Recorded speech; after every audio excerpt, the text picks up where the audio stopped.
ஆஸ்ட்ரோகிளிட்ஸ் ஆன்மீக அன்பர்களுக்கெல்லாம் என்னுடைய ஆசீர்வாதத்தை தெரிவித்துக் கொள்கின்றேன்.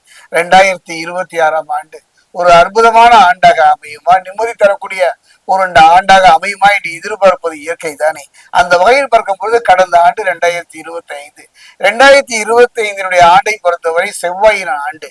செவ்வாயை பொறுத்த வரைக்கும் ஒரு போர்க்குணம் நிரம்பியவர் என்ற ஒரு இயல்பை உடையவர் தான். அதே நேரம் மட்டும் கிடையாது, கடந்த ஆண்டை பொறுத்த வரைக்கும் புரிந்து கொள்ள முடியாமல் வாழ்க்கையிலும் சரி தொழிலும் சரி புரிந்து கொள்ள முடியாமல் போராடியக்கூடிய ஒரு ஆண்டகத்தான், நிம்மதியை இழந்து தவித்த ஆண்டகத்தான் கடந்து போய்விட்டது. இந்த 2026 ஆண்டாவது எவ்வாறு இருக்கும் என்றால் கவலையே பட வேண்டாம். ஒரு அற்புதமான ஆண்டாக அமையுமா என்பதை இப்ப நம்ம சோனி பிரசனத்துல பாக்குறோம்.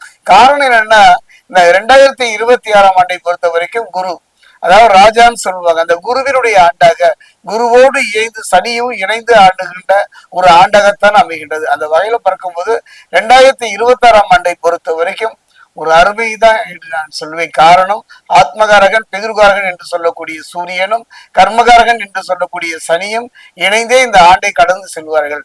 திருக்கணித பிரகாரம் பார்த்துட்டீங்கன்னா மேஷத்துக்கே இப்போ சனி பகவான் வக்ரமாகி வக்ர நிவர்த்தியாகி லாபசனியாகத்தான் திருக்கண பிரகாரம் இருக்கின்றார்கள். வாக்கியமும் அந்த இயல்புதானே. அந்த வகையை பார்க்கும்போது சனி பகவானை பொறுத்த வரைக்கும் சனியுடைய பார்வை பார்த்தீங்கன்னா 6, 9ஆம் வீட்டை பார்க்கின்றார். பார்ப்போம்.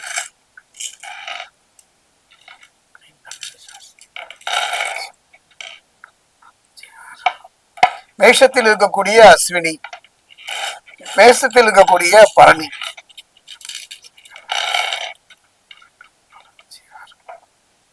மேஷத்தில் இருக்கக்கூடிய கிருத்திகை 1ஆம் பாதம்,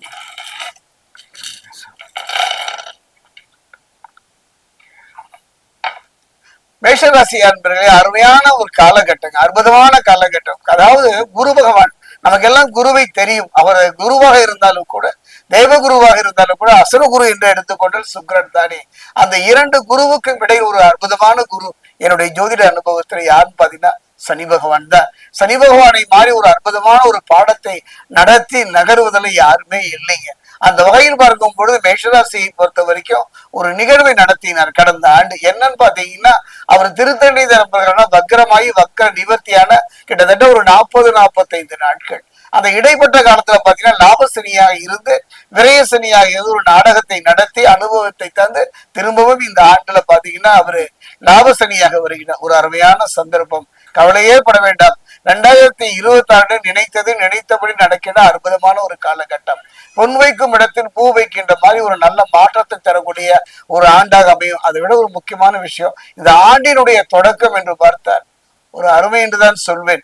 9, 12ஆம் அதிபதி யாருன்னு பாத்தீங்கன்னா குரு பகவான். அந்த குருவும் 1, 8ஆம் அதிபதி யாருன்னு பாத்தீங்கன்னா புரிந்து கொள்கின்ற ஒரு காரகத்தன்மை. அது மட்டும் கிடையாது, பூமிகாரகன் இரத்தகாரன் என்று சொல்லக்கூடிய செவ்வாயும் இணைந்து குருமங்கல யோகத்தை தருகின்ற ஒரு தொடக்கமாக துவண்டு போய் கலங்கி போய் நின்றவங்க வாழ்க்கையிலுக்கு ஒரு தன்னம்பிக்கையும் தைரியமும் தரக்கூடிய ஒரு நிலையை உருவாக்கின்றார்கள். இந்த குருமங்கல யோகம் ஆரம்பத்திலேயே உங்களுக்கு கிடைச்சிடுச்சு. 2020 அற்புதம். நல்ல வாழ்வு அமைவதற்கும் நிம்மதியான ஒரு தருணத்தை அமைப்பதற்கும் நீண்ட நாள் வருத்திய மனதுக்குள்ள நீண்ட நாள ஒரு முள் போன்ற ஒரு நினைவு வாட்டி வதைத்தது, நிம்மதி இல்லாமல் தூங்க வைத்தது.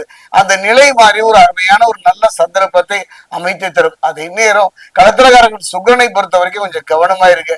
பெண்கள் விஷயத்துல அதீத கவனமா இருக்கணும். சில அவப்பெயர்கள் வருவதற்கான சூழ்நிலை இருப்பதனால தான் உண்டு தன் வேலை உண்டு என்று இருப்பது இந்த காலகட்டத்துல சிறப்பு.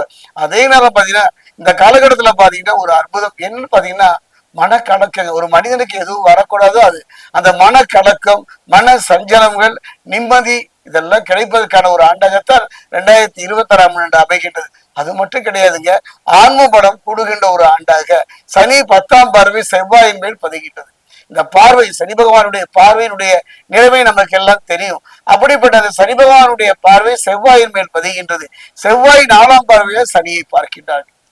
அப்படிப்பட்ட ஒரு சூழல் பிரச்சனைகள் இருக்கும், மன உளைச்சல் இருக்கத்தான் செய்யும். ஆனாலும் கூட அத்தனையும் படிப்படியாக இந்த ஆண்டினுடைய இறுதியில பாத்தீங்கன்னா நம்ம 3 பயிற்சிகளை சந்திக்கின்றோம். ஒன்று வாக்கிய பிரகாரம் சனி பயிற்சி, அடுத்தது குரு பயிற்சி, இறுதியாக ராகுகேது பயிற்சி. அந்த 3 பயிற்சியுமே நல்ல விதமாக உங்கள் வாழ்வை நடத்துகிற ஒரு சூழ்நிலை அமைகின்றது. மேஷராசியை பொறுத்த வரைக்கும் லாப சனியாக இருப்பதனால திருத்தணி பாதசனீஸ்வரர் ஆலயம் சென்று சனி பகவானுக்கு ஒரு தேங்காய் தீபம் ஏற்றி வழிபடுவது சிறப்பு. மேஷராசியை பொறுத்த வரைக்கும் 7.5% ஒரு நற்பலனை பெறக்கூடிய அற்புதமான தருணம் நல்ல தசாபுக்தியும் இறையருளும் குருவருளும் அமையுமானால் 76க்கு குறையாது. 76 எந்த நிலையிலும் குறையாத ஒரு நிலைதான். அந்த நிலையில் பார்க்கும்போது கவனமாக நிதானமாக இருப்போமானால், தானுண்டு தன் வேலையுண்டு இருப்போமானால் 76 பொறுத்த வரைக்கும் ஒரு 80 வரை வருகிற ஒரு அற்புதமான ஒரு காலம். கடந்த ஆண்டினுடைய இழப்புகளை ஈடு செய்கின்ற ஒரு ஆண்டாக 2026 மேஷத்துக்கு அமைகின்றது.